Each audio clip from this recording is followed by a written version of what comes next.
In problem number 4 here, we've got a phase 3 clinical trial for a new medication for fibromyalgia.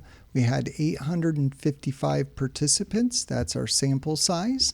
If all these individuals are from the group of individuals who were given the medication, so they're not placebo group, they're medication group, treatment group, and 568 of the 855 experienced improvement. So 855 participants, that's our sample size. So N is 855.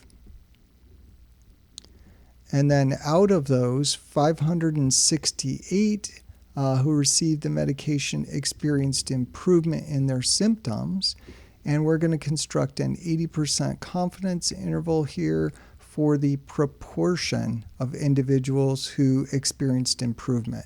So experiencing improvement is a success. So this 568, that's going to be our number of successes, X, 568. And so our sample proportion of successes is going to be X over N. So that's 568 divided by 855.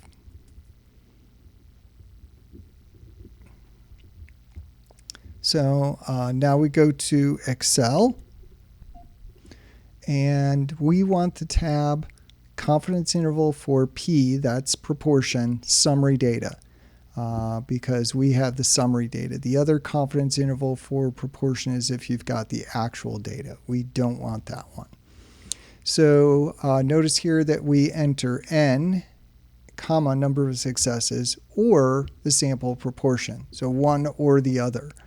Well, we've got N, that was our sample size, that was the 855, and our number of successes was 568, right? 855, 568. And so we want to delete that sample proportion out of there, and you could see these numbers update when I deleted that.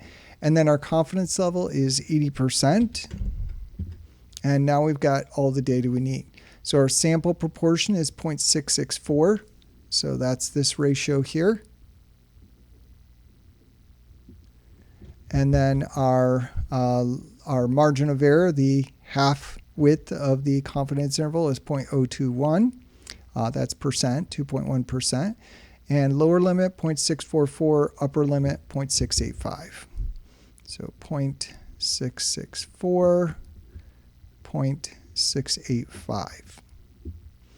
So what that means is that we are 80% confident that the true proportion of individuals on the medication who experience improvement, so the true proportion of successes in the population, is between 0.664 and 0.685.